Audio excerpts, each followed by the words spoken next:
حي على الصلاة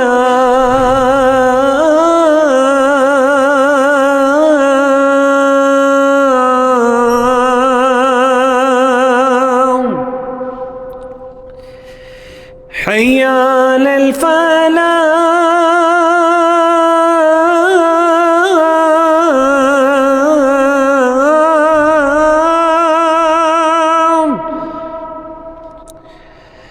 حي على الفلاح.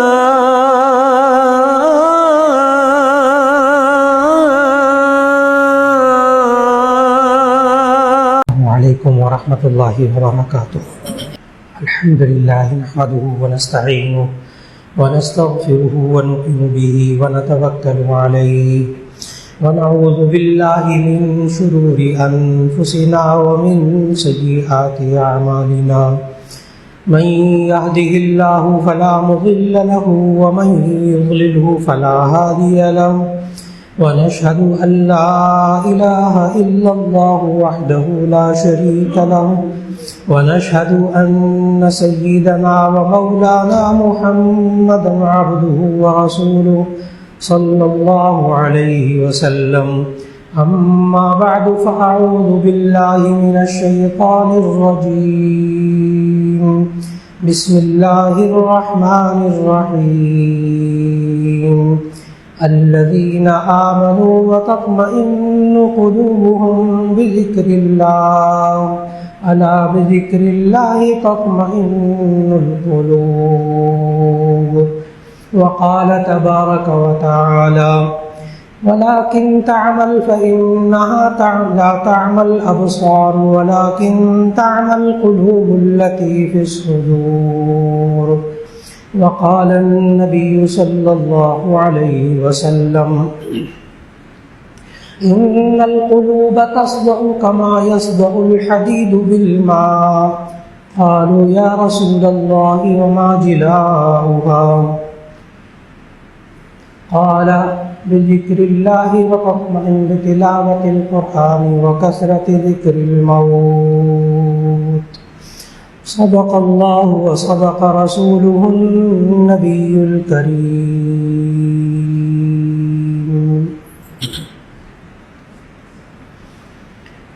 اللہ رب العزت نے انسان کے پورے جسم کو اور اس کے ہر عضو کو اللہ نے پیدا کیا ہے، اور ان اعضاء میں سے بعض اعضاء کو اعضاء رئیسہ کہا جاتا ہے، اہم ترین اعضاء انسان کے جسم میں. ویسے تو سارے اعضاء، سارے آرگن انسان کے بہت اہم، اور اعضاء رئیسہ میں سے اہم ترین عضو وہ انسان کا دل ہے،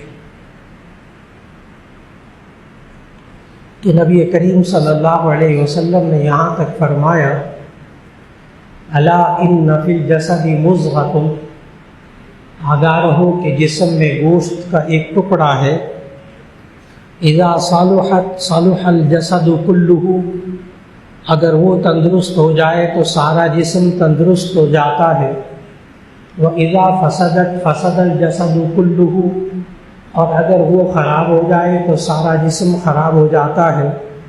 الا وَهِيَ الْقَلْبُ، آگاہ رہو وہ انسان کا دل ہوتا ہے. تو انسان کی دل کی اتنی اہمیت نبی صلی اللہ علیہ وسلم نے فرمائی کہ اگر یہ دل تندرست ہو تو سارا جسم تندرست رہتا ہے، اور اگر یہ جسم بیمار ہو جائے تو سارا جسم خراب ہو جاتا ہے. یہ نبی کریم صلی اللہ علیہ وسلم نے ارشاد فرمایا. لیکن ایک اعضاء کی ظاہری کیفیت ہوتی ہے اور ان کا ظاہری جسم ہوتا ہے، اور ایک اعضاء کی باطنی کیفیت ہوتی ہے اور اس کے باطنی اعمال ہوتے ہیں. بعض لوگ کہتے ہیں دل درست ہونا چاہیے، دل جو ہے میرا مطمئن نہیں ہے، دل پریشان ہے۔ اب میڈیکل کی زبان میں تو ان چیزوں کو، طبی زبان میں تو نہیں ان چیزوں کو لیا جاتا۔ ڈاکٹر تو یوں کہتے ہیں اس کے والو خراب ہیں، اس کی دیواریں خراب ہیں، اس کے پٹھے خراب ہیں، اس کو ہارٹ اٹیک کی بیماری ہے، اس کو انجائنا کی بیماری ہے۔ وہ تو جسمانی باتیں کرتے، لیکن ایک موضوع کی باطنی کیفیت ہوتی ہے، اس کے باطنی اعمال ہوتے ہیں۔ میں اس کو دل سے ہٹ کے بتاتا ہوں۔ کہتے ہیں دل روشن ہو گیا، دل سیاہ ہو گیا، تو بعد میں الجھتے، کہتے ہیں دل تو ایک لوتھڑے کا نام ہے، ایک گوشت کے ٹکڑے کا نام ہے۔ مولانا آپ کیا باتیں کرتے ہیں؟ لیکن وہی ڈاکٹر ہوتے ہیں، جب ان کے بارے میں کہا جاتا ہے کہ ڈاکٹر صاحب آپ کے ہاتھوں میں بڑی شفا ہے، تو ڈاکٹر کتنا خوش ہوتا ہے۔ لیکن آپ مجھے کسی ڈاکٹر کے ہاتھ میں شفا دکھا سکتے ہیں آنکھوں سے؟ اب دیکھیے، خود ڈاکٹر جو ہے وہ ہاتھ کو ہاتھ کہتا ہے جسمانی اعتبار سے، لیکن ڈاکٹر خود اس باطنی کیفیت کو اپنی زبان سے، اپنے دماغ سے سمجھتا ہے۔ جب یوں کہا جاتا ہے کہ ڈاکٹر صاحب آپ کے ہاتھ میں شفا ہے، کہاں ہے شفا؟ دکھاؤ۔ وہ باطنی چیز ہے۔ اب آپ سمجھ رہے ہوں، ایک وہ ہاتھ ہے جس میں 5 انگلیاں آپ کو نظر آ رہی ہیں، ایک وہ ہاتھ ہے جس سے وہ نسخہ لکھتا ہے، جس سے وہ آپریشن کرتا ہے اور اس سے شفا اللہ تعالیٰ دیتا ہے، تو کہتے ہیں ڈاکٹر صاحب آپ کے ہاتھوں میں شفا ہے۔ حالانکہ ڈاکٹر اس کو مانتے ہیں، حالانکہ یہ باطنی چیز ہے، یہ ظاہری دکھائی دینے والی چیز نہیں ہے۔ اسی طرح آپ حضرات، کسی بندے کی پہنچ زیادہ ہوتی ہے تو آپ کہتے ہیں فلاں بندے کے ہاتھ بڑے لمبے ہیں، حالانکہ ہاتھ اس کے آپ جتنے ہی ہوتے ہیں۔ وہ ہاتھ لمبے ہونے کی کیفیت کیا ہوتی ہے وہ آپ سمجھ گئے فوراً۔ بالکل اسی طرح دل کی ایک ظاہری کیفیت، دل کا ظاہری جسم ہے اور اس کے ظاہری اعمال ہیں۔ دل کا خون کو پمپ کرنا، ایک شہرگ سے خون جاتا ہے، دوسری شہرگ سے خون پمپ کر کے وہ اعضاء کو بھیجتا ہے، یہ اللہ نے نظام رکھا ہے۔ لیکن یہ اس کا ظاہری نظام ہے، یہ اس کا ظاہری نظام ہے، یہ ظاہری اعمال ہے، اس کی بناوٹ یہ ظاہری چیز ہے۔ بالکل اسی طرح دل کے کچھ باطنی اعمال ہیں جس میں بنیادی طور پر دل کا روشن ہونا اور دل کا تاریک ہونا، دل کا روشن ہونا، دل کا تاریک ہونا۔ گناہ کی وجہ سے دل پر داغ پڑ جانا، حدیث سے ثابت۔ نبی صلی اللہ علیہ وسلم نے، جامع ترمذی میں حدیث موجود کہ نبی صلی اللہ علیہ وسلم نے فرمایا، جب انسان کوئی گناہ کرتا ہے تو اس کے دل پر نقطۃ سودا، ایک کالا داغ پڑ جاتا ہے، جب توبہ اور استغفار کرتا ہے وہ داغ دھل جاتا ہے، اور اگر توبہ اور استغفار نہیں کرتا، گناہ ہوتے رہتے ہیں، تو نبی صلی اللہ علیہ وسلم نے فرمایا وہ ایک ایک داغ جمع ہوتے ہوتے دل سیاہ ہو جاتا ہے، پھر اس کو توبہ کی توفیق نہیں ہوتی۔ وہ بڑی خطرناک بات ہے۔ اور بعض لوگوں کا دل پر داغ لگنا، اس پر ایسا یقین ہوتا ہے کہ ایک بزرگ یہاں پنجاب کارڈیالوجی میں داخل ہو گئے، ڈاکٹر نے کہا کہ آپ کا آپریشن ہوگا، اوپن ہارٹ۔ انہوں نے پوری کیفیت سنی اور ڈاکٹر صاحب کو پوچھا آپ جب دل میرا کھولیں گے تو دل کو دیکھیں گے؟ ڈاکٹر کہنے لگا ہاں دل کو ہم خوب اچھی طرح دیکھیں گے، معائنہ کریں گے اس کو۔ اس نے کہا میں نے آپریشن نہیں کروانا۔ ان بزرگ نے کہا میں نے آپریشن نہیں کروانا۔ اب ڈاکٹر کہ مجبور کرے کہ جی آپ تو باہر صورت آپ کو آپریشن کروانا پڑے گا، بائی پاس، ورنہ آپ کو اب اٹیک ہوا تو موت واقع ہو جائے گی۔ گھر والے بھی پریشان۔ وہ جو آپریشن کرنے والے پروفیسر صاحب تھے وہ بھی میرے عزیز، وہ کہنے لگے یہ والا معاملہ ہو گیا۔ تو میں نے ان سے گزارش کی آپ ان بزرگ سے یہ پوچھیں، بڑا اللہ کا ولی جس کا آپریشن کرنا تھا، میں نے اس سے پوچھا وجہ تو پوچھیں، میں نے وجہ پوچھ لی۔ تو اس نے کہا، اس بزرگ نے کہا کہ آپ جب میرا آپریشن کریں گے بائی پاس، میرے دل کو دیکھیں گے تو آپ کو میرے دل پر پڑے ہوئے سیاہ داغ نظر آ جائیں گے۔ سمجھ گئے آپ ان کا ارشاد نبوی پر کتنا پکا یقین تھا کہ جب انسان گناہ کرتا ہے تو اس کے دل پر سیاہ داغ پڑ جاتے ہیں۔ اب ڈاکٹر صاحب نے مجھے جب بتایا کہ وہ یہ کہتے ہیں بزرگ، میں نے کہا بالکل ٹھیک۔ میں نے وہ حدیث لکھ کر دی جامع ترمذی کی ڈاکٹر صاحب کو۔ میں نے کہا کہ نبی کریم صلی اللہ علیہ وسلم نے ارشاد فرمایا جب انسان گناہ کرتا ہے تو اس کے دل پر سیاہ داغ پڑ جاتا ہے، اور جب وہ توبہ استغفار کرتا ہے تو اس کے دل پر سے وہ سیاہ داغ دھل جاتے ہیں۔ تو ان بزرگ سے کہیں کہ آپریشن سے پہلے خوب توبہ اور استغفار کریں، داغ دھل جائیں گے۔ اب بزرگ کہنے لگے ٹھیک ہے میں خوب توبہ اور استغفار کروں گا، اس کے بعد کل آپ آپریشن کر لیں، لیکن ایک پکا وعدہ کریں کہ مجھے آپریشن کے بعد مجھے آپ نے یہ بتانا ہے کہ میرے دل پر کوئی داغ تھا کہ نہیں تھا۔ وہ شکر کیا، راضی ہو گئے۔ آپریشن ہوا، اس کے بعد چند گھنٹے بعد ہوش آیا ان بزرگ کو، تو اس کے ساتھ پہلا سوال کیا آپ نے میرے دل کو دیکھا؟ انہوں نے کہا دیکھا۔ کہا کوئی داغ تھا؟ ڈاکٹر صاحب نے کہا بالکل داغ نہیں تھا، صاف ستھرا تھا۔ الحمدللہ کہا۔ تو بعض حضرات کا اتنا پختہ یقین ہو جاتا ہے اس حدیث پر، حالانکہ آپ سمجھ گئے کہ وہ داغ باطنی داغ تھا، باطنی داغ تھا۔ جسے میں نے ابھی کہا نا، ڈاکٹر کیا کہتے ہیں، ڈاکٹروں کو کہتے ہیں آپ کے ہاتھ میں بڑی شفا ہے، تو آپ کو شفا نظر آتی ہے، وہ اس کی باطنی کیفیت ہے۔ بالکل اسی طرح دل پر داغ پڑتا ہے گناہ کرنے کی وجہ سے، ایک دل کی یہ کیفیت ہے۔ ایک دل کے اوپر زنگ بھی لگتا ہے، یہ بھی نبی کریم صلی اللہ علیہ وسلم نے فرمایا ان القلوب تصدع کما یصدع الحدید بالماء، کہ دلوں پر اس طرح زنگ لگتا ہے جیسے لوہے کو پانی سے زنگ لگ جاتا ہے۔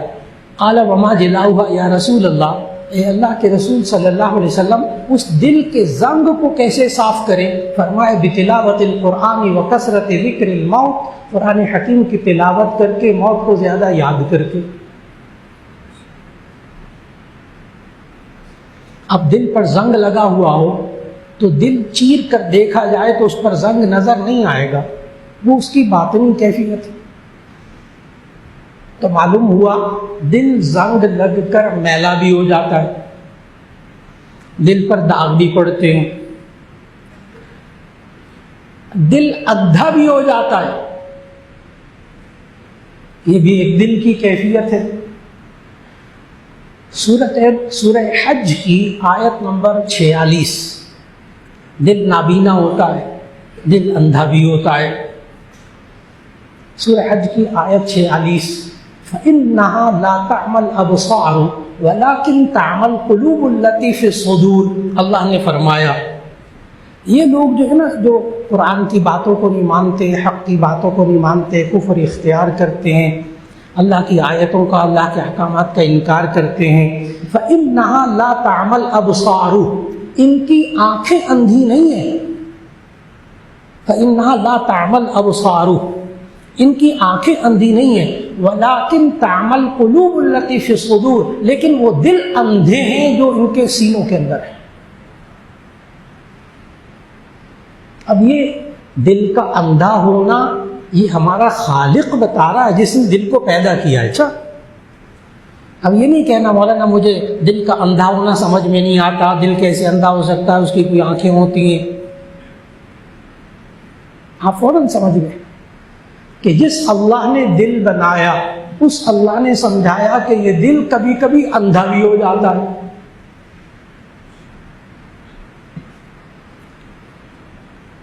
اور انسان اپنی زندگی میں دل کے اندھا ہونے کو محسوس کرے، دل کے میلا ہونے کو تصور کرے، دل کے زنگ ہونے کو، زنگ آلود دل کو اگر آپ نے محسوس کرنا ہو تو آپ خود محسوس کر سکتے دل کے زنگ کو،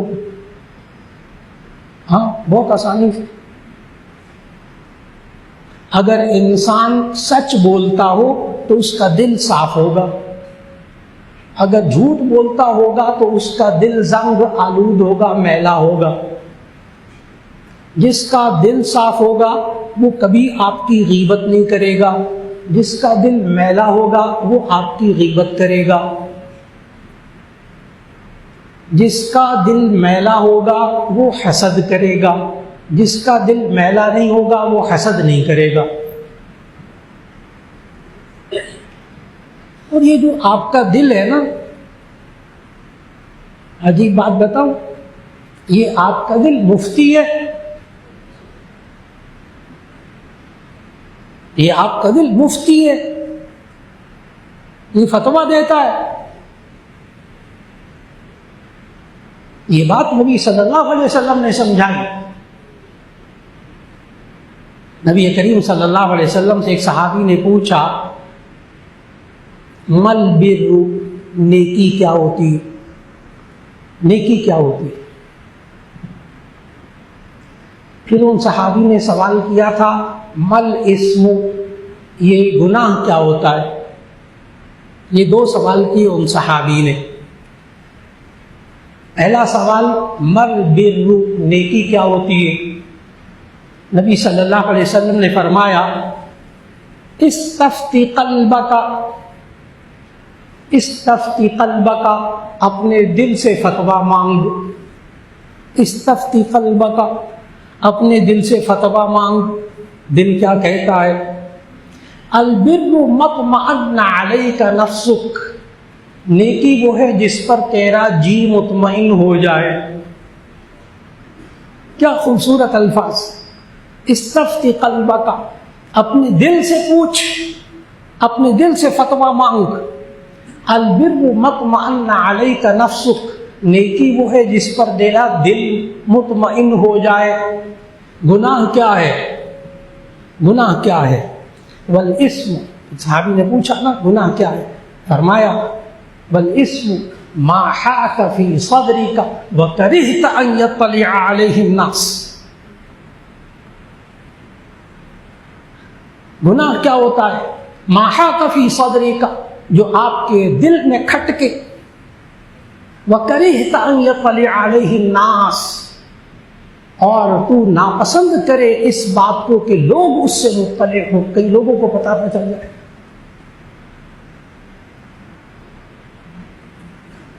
ایک دفعہ اس موضوع پر یونیورسٹی میں طلباء کو لیکچر دے رہا تھا، ظاہر MSc کے طلباء تھے، MBBS کے طلباء تھے، ذہین طلباء۔ ایک طالب علم بولا، ظاہر ہے بڑے کریم ہوتی ہے معاشرے کی، ذہین ترین طلباء ہوتے ہیں جو ڈاکٹر بن رہے ہوتے ہیں۔ تو ایک طالب علم بولا کہ سر اگر میں کسی لڑکی سے تعلق رکھوں تو میرا دل مطمئن ہے، میرا دل مطمئن ہے، تو کیا یہ جائز ہے؟ یعنی میں ایک گناہ کا کام کر رہا ہوں، ایک لڑکی کے ساتھ اٹھتا بیٹھتا ہوں، ہوٹل جاتا ہوں، سیریں کرتا ہوں، تو میرا دل تو مطمئن ہے،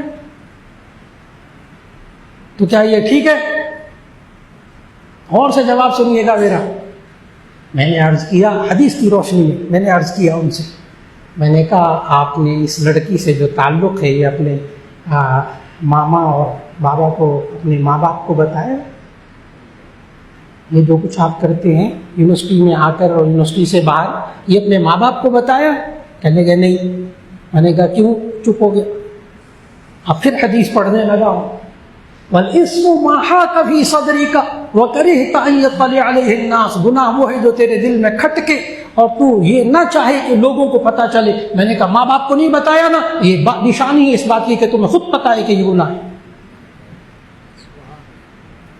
آپ کا دل آپ کا مفتی ہے۔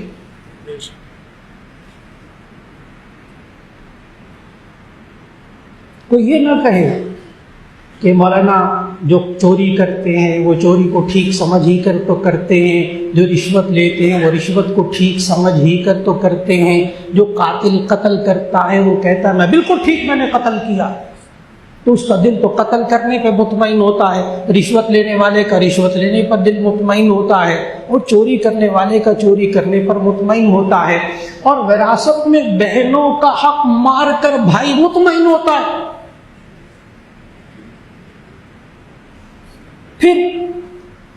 پھر آپ کیا کہیں؟ اس کا جواب غور سے سنیے۔ نبی صلی اللہ علیہ وسلم نے جو فرمایا نا کہ البر ما اطمأن علیک نفسک، نیکی وہ ہوتی ہے جس پر تیرا دل مطمئن ہوتا ہے۔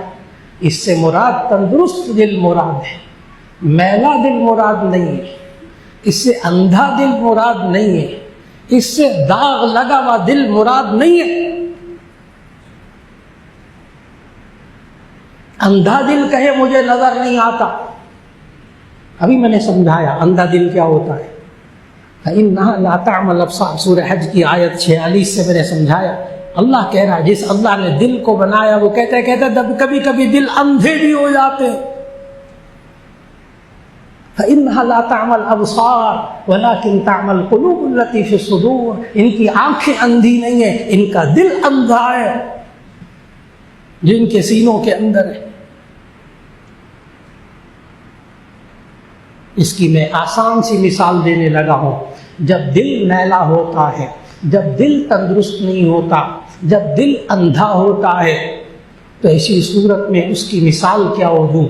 جیسے کسی شخص کو بخار ہو جائے، تیز بخار، خاص طور پر ملیریا وغیرہ کا بخار ہو جائے، تو 3-4 دن کے بعد اس کو آپ اچھی سی مزیدار کھیر بنا کر چکھائیں اس کو، ملیریا والے کو 3-4 دن کے بعد اس کو اچھی سی کھیر چٹائیں، لو بیٹا کھا لو۔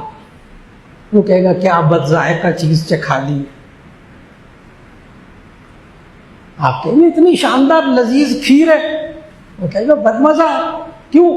اس کی زبان تندرست نہیں ہے، اس کی قوت ذائقہ وہ بدل گئی ہے، قوت ذائقہ تندرست نہیں ہے، اس کا ٹیسٹ چینج ہو گیا ہے۔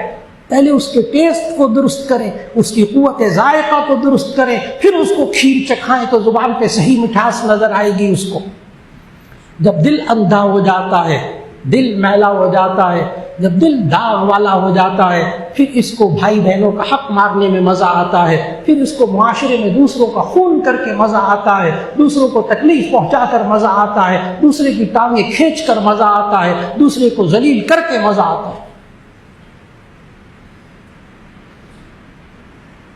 مت کہیں کہ اس کا دل، وہ دل سے پوچھ لیا تھا، دل کہتا ٹھیک ہے جی، اس سے تندرست دل مراد ہے، بیمار دل مراد نہیں ہے۔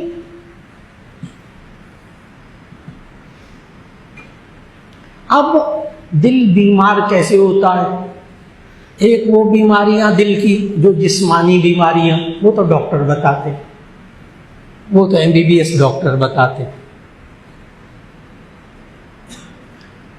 کہ جی اس کے دل کے وال بند ہیں، 1 وال بند ہے، 2 وال بند ہیں، کل 4 وال ہوتے ہیں۔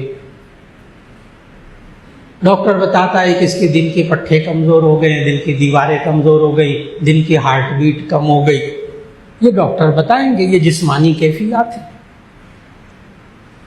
اور جو اس کی باطنی کیفیات ہیں، روحانی کیفیات ہیں دل کی، دل کا اندھا ہونا، دل کا زنگ آلود ہونا، دل پر داغ ہونا، دل کا بے چین ہونا، یہ بتاتے ہیں روحانی ڈاکٹر، جن کو کہتے ہیں اللہ والے۔ یہ وہ بتائیں گے جو وحی الہی کے ماہر ہوتے،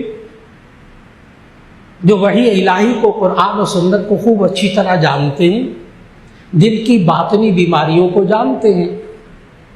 میں نے بتایا کہ دل کی باطنی بیماریاں، اس پر امام غزالی رحمہ اللہ نے باقاعدہ ایک کتاب لکھی، اور اس کتاب کا نام ہے اربعین. بہت سے اللہ والوں نے کتابیں لکھی دل کی بیماریاں یعنی روحانی بیماریاں. تو امام غزالی رحمہ اللہ نے کتاب لکھی اربعین. اس کا اردو ترجمہ کیا حضرت مولانا شرف علی صاحب تھانوی رحمۃ اللہ علیہ نے، اور اس کا نام رکھا ہے تبلیغ دین. وہ ہے امام غزالی کی کتاب اربعین، اور اس کا اردو نام ہے تبلیغ دین. ہمارے تمام صوفیاء، تمام روحانی معالج اپنے متعلقین کو کہتے ہیں کہ اس تبلیغ دین کتاب کا مطالعہ کریں، ایک ایک بیماری کو پڑھیں، کیونکہ اس میں دل کی روحانی بیماریوں کو لکھا گیا، اس کی شناخت بتائی گئی کہ یہ بیماری اس کا نام کیا ہے، اس میں ہوتا کیا ہے، پھر اس کا علاج کیا ہے. کمال کی کتاب ہے تبلیغ دین. عام مل جاتی اردو بازار میں، لیکن تبلیغ دین کے اوپر آپ دیکھ لیجئے گا کہ امام غزالی کی اربعین کا ترجمہ ہے، کیونکہ تبلیغ دین کے نام سے اور کتابیں بھی ہو سکتی ہیں. تو ہمارے تمام اکابر جو باطنی علاج کرتے ہیں، یعنی دل کی روحانی بیماریوں کا علاج کرتے ہیں، وہ باقاعدہ یہ کتاب پڑھاتے ہیں سبقاً. جامعہ شفیہ میں بھی ہمارے شیخ الحدیث حضرت مولانا صوفی سرور صاحب رحمۃ اللہ علیہ بھی وہ یہ کتاب پڑھنے کی تلقین کرتے تھے. حضرت مولانا فضل الرحیم صاحب دامت برکاتہم اللہ ان کو صحت و عافیت سے سلامت رکھے، وہ اپنے تمام متعلقین کو جو اپنی اصلاح کروانا چاہتے ہیں تو اس کو کہتے ہیں تبلیغ دین کا مطالعہ کرو، اور ایک ایک سبق کا مطالعہ کر کے پھر مجھے بتاؤ کہ کیا کیفیات ہیں. اب وہ روحانی بیماریاں کیا ہیں، آسان کر کے. اس میں روحانی بیماریوں میں سب سے اہم ترین چیز دل کی وہ کیفیت جس سے انسان بیمار ہونا شروع ہوتا ہے، وہ ہے انسان کے اندر حب مال، حب جاہ. آسان کر کے عرض کروں، حب مال، مال کی محبت، حب جاہ، عہدوں کی محبت. یہ میں نے عہدہ حاصل کرنا ہے، کیسے حاصل کرنا ہے، حلال طریقے سے، حرام طریقے سے، کیا کر کے کسی کو ذلیل کر کے، فلاں کر کے، بس مجھے یہ عہدہ ملنا چاہیے. عہدہ بری بات نہیں ہے، لیکن اس کو غلط طریقے سے حاصل کرنا، رشوت دے کر حاصل کرنا، اس کو اور طریقوں سے حاصل کرنا، وہ غلط. اسی طرح حب مال، مال کی محبت، یہ انسان کے دل کی عجیب و غریب بیماری ہے، لیکن اس کی شناخت عام بندہ نہیں کر سکتا. اس کے لیے اللہ کے اولیاء اللہ سے تعلق قائم کرنا ہوگا. اور یہ کسی کے ذہن میں یہ نہ آئے کہ آج کل اولیاء اللہ نظر نہیں آتے، ملتے ہی نہیں. اصل میں ولی اللہ، اللہ کے ولی کون ہوتے ہیں، اس کی کیفیت، اس کی پہچان، اس کی تعریف عوام کے ذہنوں میں نہیں ہوتی. اور جب میں تعریف عرض کروں گا تو آپ کہیں گے یہ تو ڈھیر لگا ہوا ہے. ماشاء اللہ. آج کل اولیاء اللہ کے بارے میں جو تصور، یہ میں بتا رہا ہوں، روحانی معالج کے پاس جانا ہے تو روحانی معالج کو کیسے تلاش کریں جو دل کی بیماریوں کو درست کرے، روحانی بیماریوں کو. لوگوں کے ذہن میں جو ہوتا ہے وہ یہ ہے کہ وہ بس ادھر پھونک ماریں، ادھر چھو کریں، ادھر ہمارا کام ہو جائے، وہ تو ہے اللہ کا ولی. اور تعویذ دے تو 100% تعویذ سے کاروبار چل پڑے اور اولاد پیدا ہونے لگے اور لڑکا پیدا ہو جائے تو پہنچا ہوا ولی ہے. اور میں اس کے پاس جاؤں اور میری تڑپ پیدا ہو جائے، میں یوں پلٹوں وہ پلٹوں اور میری کایا پلٹ جائے تو یہ اللہ کا ولی ہے. یہ ہمارے ہاں موٹی موٹی پہچانیں ہیں، اور یہ ساری پہچانیں قرآن و سنت کے خلاف ہیں. یہ قرآن و سنت کے مطابق نہیں ہے. چنانچہ حضرت مولانا شرف علی صاحب تھانوی رحمۃ اللہ علیہ اپنے بارے میں لکھتے ہیں، ان کے پاس ایک صاحب آ گئے اور آ کر کہنے لگے 3 دن رہے رہنے کے بعد جانے لگے واپس. تو مولانا اشرف علی صاحب تھانوی رحمۃ اللہ علیہ نے پوچھا بھائی آئے کیسے تھے, اب جا کیوں رہے ہیں؟ تو ان صاحب نے کھل کے بات کر دی, میں تو آیا تھا آپ کو اللہ کا ولی سمجھ کر آپ سے بیعت کرنے کے لیے, لیکن میں 3 دن آپ کے پاس رہا, مجھے ایک بھی کرامت نظر نہیں آئی. بیکار قسم کا بزرگ گیا, مجھے کچھ نظر ہی نہیں آیا. حضرت مولانا اشرف علی تھانوی رحمہ اللہ کا جملہ سنانے لگا ہوں. فرمایا اس شخص سے کہ بھائی تم 3 دن میرے پاس رہے, 3 دن 3 راتیں, کھانا میرے ہاں کھایا, آرام کیا, کیا کبھی 3 دن میں تم نے مجھ سے ایک بھی خلاف سنت بات دیکھی؟ کوئی سنت مجھ سے چھوٹتی ہوئی دیکھی؟ تو اس بندے نے کہا نہیں. تو حضرت مولانا اشرف علی تھانوی رحمہ اللہ نے فرمایا کہ اس دور کی سب سے بڑی کرامت یہی ہے, اس دور کی سب سے بڑی کرامت یہی ہے کہ اس اصلاح کرنے والے بزرگ سے خلاف سنت کوئی کام نظر نہ آئے اس کی زندگی کے اندر. اب ہمیں اللہ والے سمجھاتے کہ سب سے پہلے یہ دیکھو کہ کیا یہ بندہ فرض, واجب, سنت پر عمل کر رہا ہے, اس کی زندگی میں گناہ کبیرہ تو نہیں. اللہ والے انسان ہوتے ہیں, ان سے گناہ ہو سکتے ہیں, لیکن وہ گناہ کر کے فوراً توبہ اور استغفار کر لیتے ہیں. اگر بالفرض ہو جائیں اور معصوم گناہوں سے صرف انبیاء علیہ السلام, اور کوئی شخص گناہوں سے معصوم نہیں ہے, صرف انبیاء علیہ السلام گناہوں سے معصوم ہیں. اس لیے اپنے لیے روحانی دل کے امراض کے لیے, روحانی امراض کے لیے ڈاکٹر تلاش کرنے کے لیے سب سے آسان بات, یہ بات بھی حضرت مولانا اشرف علی تھانوی رحمہ اللہ نے لکھی کہ ہم اپنے لیے اپنے روحانی معالجین کو کیسے تلاش کریں. فرمایا سب سے پہلے ان کی زندگی میں دیکھو کیا ان کی زندگی قرآن و سنت کے مطابق ہے یا نہیں. نمبر 2, کیا ان کی اپنی اصلاح ہوئی بھی ہے کسی بزرگ سے, اور کیا ان کو انہوں نے اصلاح کرنے کا طریقہ سکھایا ہے. بس آسان باتیں ہیں, اس بندے کی بات کو مان کر چلو, انشاءاللہ روحانی بیماریوں سے اللہ نجات دے دے گا. یہ آپ کے ہر مسجد کے امام صاحب بھی ہو سکتے ہیں, یہ آپ کے اسکول ماسٹر بھی ہو سکتے ہیں, چاہے وہ عالم نہ ہو. یہ آپ کے ہومیوپیتھک ڈاکٹر بھی ہو سکتے ہیں, یہ آپ کا عام MBBS ڈاکٹر بھی ہو سکتا ہے جو عالم نہ ہو. مثالیں دینے لگا ہوں. حضرت مولانا فضل الرحیم صاحب دامت برکاتہم خود عالم ماشاءاللہ, اور ان کے شیخ حضرت ڈاکٹر حفیظ اللہ جن کے حضرت خلیفہ ہیں وہ MBBS ڈاکٹر,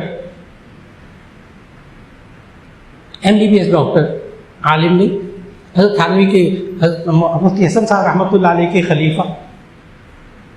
ہمارے حضرت صوفی سرور صاحب رحمۃ اللہ علیہ شیخ الحدیث جامع شفیعہ, ان کا اصلاحی تعلق رہا حاجی شریف صاحب رحمۃ اللہ علیہ حضرت تھانوی کے خلیفہ تھے ملتان میں. وہ اسکول ماسٹر, عالم نہیں.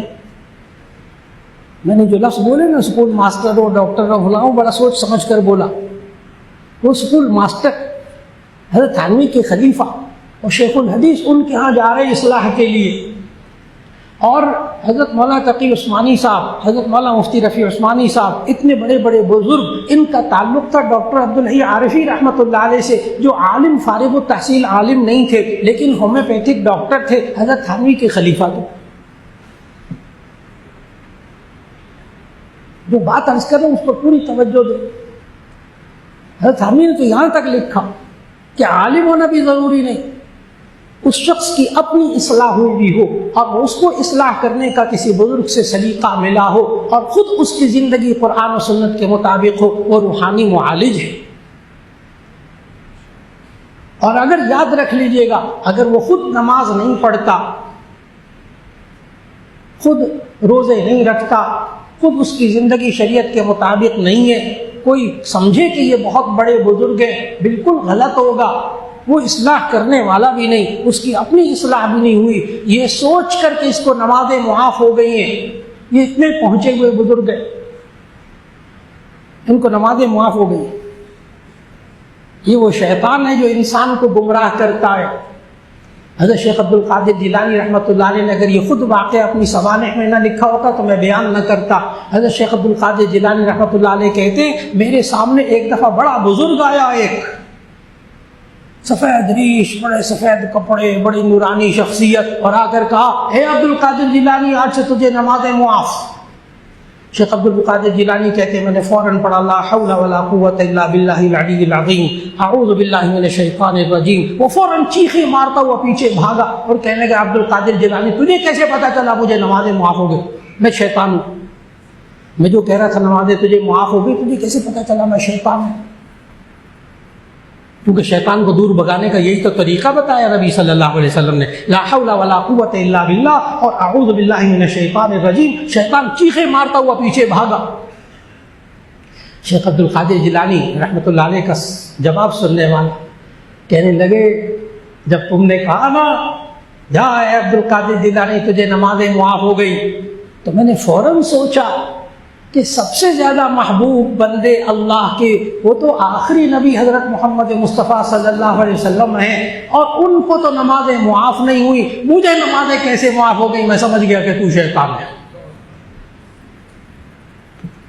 عبد القادر جیلانی رحمۃ اللہ علیہ نے جب یوں کہا تو شیطان نے پتہ کیا کہا, کہنے لگے عبد القادر جیلانی یہ میرا ایسا دعو تھا کہ اس کے ذریعے میں بڑے بڑے صوفیاء کو, بڑے بڑے نیک لوگوں کو گمراہ کر چکا ہوں, ان سے نمازیں چھڑوا چکا ہوں.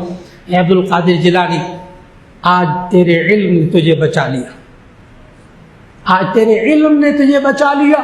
شیخ عبد القادر یہ شیطان کا ایک اور جال تھا. عبد القادر جیلانی نے آگے سے کہا میرے علم نے مجھے نہیں بچایا, میرے اللہ نے مجھے بچایا. کیونکہ یہ علمی تکبر یہ خود دل کی بیماری ہے. بڑے بڑے علماء بہت گئے, بڑے بڑے مدرسین, بڑے بڑے مصنفین گمراہ ہو گئے اسی تکبر میں آ کے کہ مجھ جیسا کوئی دوسرا نہیں, باقی سارے ذلیل, بڑے بڑے گمراہ ہو گئے.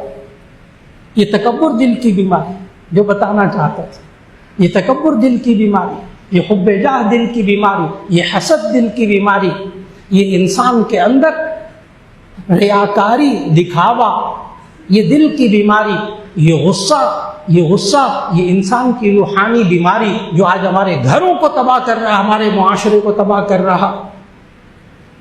یہ حرص اور لالچ زندگی کے اندر, یہ انسان کے اندر ایک ایسی چیز ہے جو کہ انسان کو تباہ کرنے والی ہے آج معاشرے کے اندر. یہ ہے وہ روحانی بیماری جن کا علاج کرنا ضروری ہے. اور پھر یہ ذہن میں رکھنا چاہیے کہ انسان کا دل بیمار کب ہوتا ہے روحانی طور پر؟ جب دنیا اس کے دل کے اندر آ جاتی ہے, جب دنیا اس کے دل کے اندر آ جاتی ہے. بعض لوگ ہوتے ہیں وہ علماء کو دیکھتے ہیں کہ یہ کیسے اللہ کے ولی ہیں جو کار میں پھرتے, یہ کیسے اللہ کے ولی ہیں جو پیسے کماتے ہیں, یہ کیسے اللہ کے ولی ہیں جو اچھے اچھے کھانے کھاتے ہیں, یہ کیسے اللہ کے ولی ہیں جو اچھے اچھے کپڑے پہنتے ہیں. اور بعض لوگ تو کہہ دیتے ہیں اللہ کے نیک اولیاء اللہ کے بارے میں جملے سنتا ہوں میں, چھوڑے مولانا وہ تو دنیا دار مولوی ہے. بہت دفعہ سنا, بہت دفعہ انسانوں کے منہ سے جملے نکلتے, چھوڑے مولانا وہ تو دنیا دار مولوی ہے. بہت اچھی طرح سمجھنا ہوگا یہ دنیا دار اور دین دار کی تقسیم یہ اسلام نے نہیں سکھائی, یہ قرآن نے نہیں سکھائی. یہ دین دار دنیا دار کی تقسیم یہ کرسچینٹی میں ہے, یہ عیسائیت میں سکھائی گئی ہے, یہ عیسائیوں کے ہاں ہوتی ہے. یہ دین دار یہ دنیا دار, وہاں دنیا دار دین دار کی تقسیم الگ الگ ہے. یہ دنیا دار کا لفظی مطلب ہوتا ہے دنیا دیکھنے والا, دنیا رکھنے والا. دنیا دار کا معنی دنیا رکھنے والا, دین دار کا معنی دین رکھنے والا. یہ عیسائیوں کی تقسیم ہے, یہ دنیا دار یہ دین دار. چنانچہ عیسائیوں نے اپنے دینداروں کو معاشرے سے الگ کر دیا, کاٹ کر رکھ دیا, ان کے لیے ویٹیکن سٹی بنا دی. اس ویٹیکن سٹی کے اندر پورا ایئرپورٹ موجود، ساری دنیا کی آسائشیں موجود، تم مولوی سارے کے سارے وہاں چلے جاؤ ویٹیکن سٹی میں، مولوی سمجھ گئے، عیسائیوں کے پادری، نیک لوگ، ان سب کو کہا تم ویٹیکن سٹی کے اندر جاؤ، تمہارا کام دنیا میں نہیں، تجارت کرنا دنیا میں تمہارا کام نہیں، ہم تمہیں اتوار کی اتوار آ کر چندہ دیں گے، تم ویٹیکن سٹی کے اندر رہو، تم دیندار، اتوار کو آ کر ہم عبادت کریں گے، تم سے گناہوں کی معافی مانگیں گے، چندہ دیں گے، تم ہمارے سارے گناہ معاف کروا دینا۔ یہ عیسائیت میں ہے۔ کیا ایک دیندار اسلام کے اندر کیا دنیا دار ہو سکتا ہے؟ کیا ایک مکمل دنیا دار ایک مکمل دیندار ہو سکتا ہے؟ تو اس کا جواب ہے کہ جی ہاں، اسلام میں ہو سکتا ہے۔ کہیں قرآن مجید میں آپ کو دنیا اور آخرت، دیندار دنیا دار کی تقسیم نظر نہیں آئے گی، مومن اور کافر کی تقسیم نظر آئے گی۔ فَمِنْكُمْ مُؤْمِنٌ وَمِنْكُمْ کافر، یا مومن ہے یا کافر ہے۔ کیا دنیا نہیں مانگنی چاہیے؟ کیا دنیا میں محنت نہیں کرنی چاہیے؟ میں نے بتایا کیا 100% دنیا دار ہو، یعنی وہ دنیا کماتا ہو، اس کی فیکٹریاں ہوں، اس کے پاس مال و دولت ہو، اس کے پاس گاڑیاں ہوں، اس کے پاس اچھے گھر ہوں، اور اس کے باوجود وہ 100% دیندار ہو، کیا ہو سکتا ہے؟ تو اس کا جواب ہے کہ جی ہاں، اسلام میں تو ہو سکتا ہے۔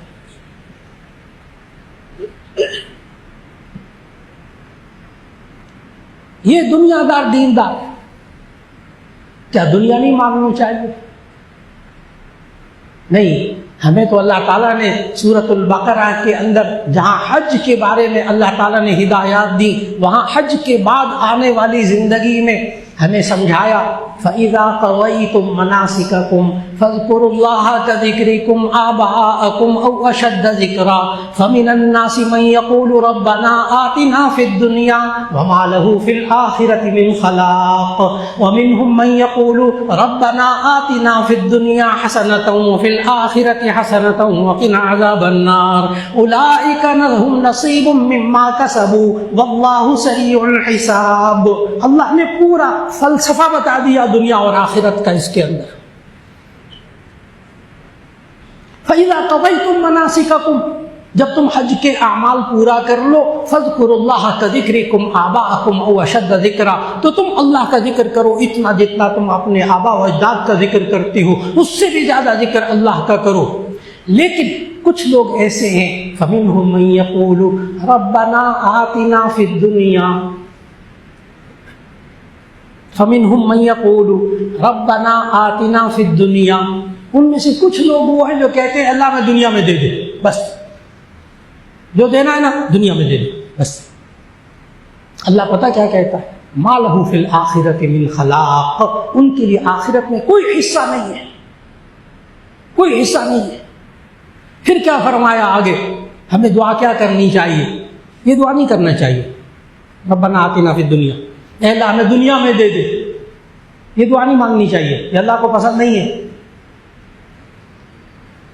اللہ کو کیا پسند ہے؟ اگلی دعا فوراً اللہ نے سکھائی وَمِنْهُم مَّن يَقُولُ رَبَّنَا آتِنَا فِي الدُّنْيَا حَسَنَةً وَفِي الْآخِرَةِ حَسَنَةً وَقِنَا عَذَابَ النَّارِ، اے اللہ ہمیں دنیا میں بھی بھلائی عطا فرما، آخرت میں بھی بھلائی عطا فرما۔ اور ہمارے شیخ حضرت مولانا فضل الرحیم صاحب دامت برکاتہم، اللہ ان کو صحت و عافیت سے رکھے، وہ اس کا بڑا مزیدار ترجمہ کرتے ہیں، بڑا مزیدار ترجمہ فرماتے ہیں حضرت۔ ربنا آتنا، غور سے ترجمہ سنیں، ربنا آتنا فی الدنیا حسنہ وفی الآخرۃ حسنہ وقنا عذاب النار، اے اللہ ہماری دنیا بھی اچھی فرما دے، ہماری آخرت بھی اچھی فرما دے، ہمیں جہنم کے عذاب سے بچا لے۔ کیا شاندار ترجمہ ہے!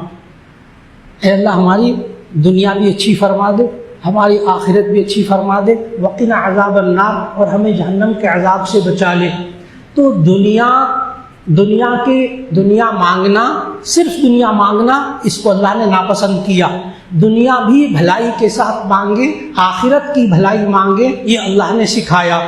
دنیا کمانا، دنیا کی چیزوں کو جمع کرنا، دنیا کی آسائشوں کو اختیار کرنا، دنیا کی نعمتوں کو زیادہ سے زیادہ اختیار کرنا، اس سے اللہ نے قرآن میں، نبی صلی اللہ علیہ وسلم نے احادیث میں منع نہیں کیا۔ لیکن کس بات سے؟ کیا دنیا کی چیزوں کو کمانا جائز طریقے سے اور حلال کمانا؟ تو اس کو بڑے غور سے سمجھنا ہوگا۔ بڑے غور سے سمجھنا ہوگا کہ دنیا کی محبت، یاد رکھ لیجئے گا، جب انسان، ایک آسان سی بات ہے کہ حب دنیا، کیا دنیا زیادہ سے زیادہ کمانا یہ دنیا میں محبت کی نشانی ہے؟ تو غور سے سنیے گا کہ حب دنیا کس کو کہتے ہیں؟ جو دل کی بیماری ہے، بڑی بیماری، بنیادی بیماری۔ ماشاء اللہ، اہلاً و سہلا، مرحبا، اہلاً و سہلا، مرحبا مرحبا، ماشاء اللہ ماشاء اللہ، اہلاً و سہلا، مرحبا، حیاکم اللہ بالصحۃ والعافیہ، بالصحۃ والعافیہ، بالصحۃ والعافیہ۔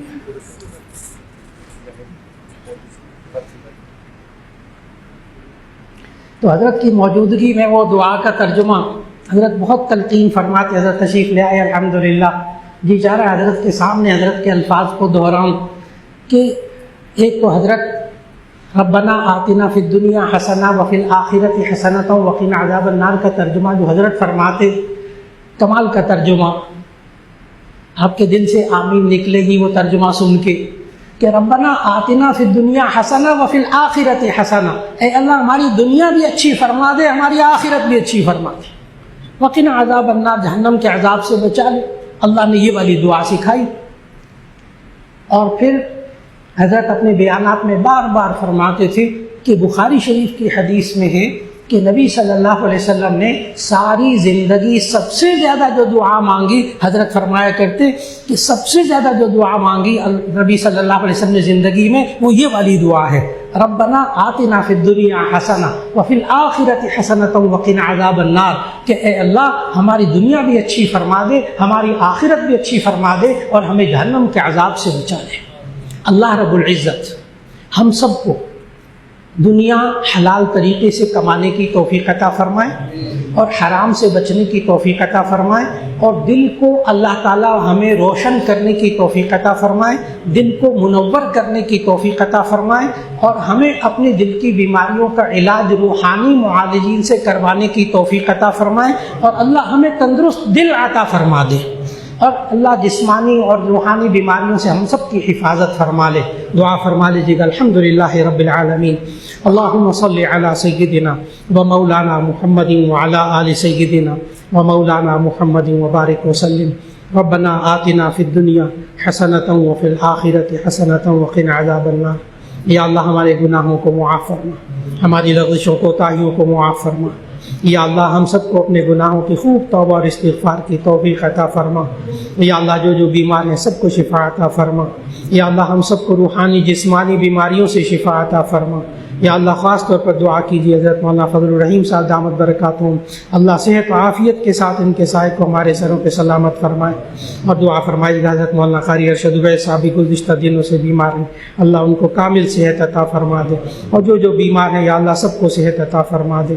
خاص طور پر ایک صاحب ان کی عزیزہ کینسر کی مریضہ ہیں، یا اللہ ان کو شفا عطا فرما دے، اور یا اللہ جو حضرات ہیں سب کو رزق حلال کمانے کی توفیق عطا فرما، اس رزق میں برکت نصیب فرما، اور یا اللہ ہم سب کو جتنے بھی حاضرین یہاں موجود ہیں دلوں میں دعائیں ہیں سب کی دعاؤں کو قبول فرما۔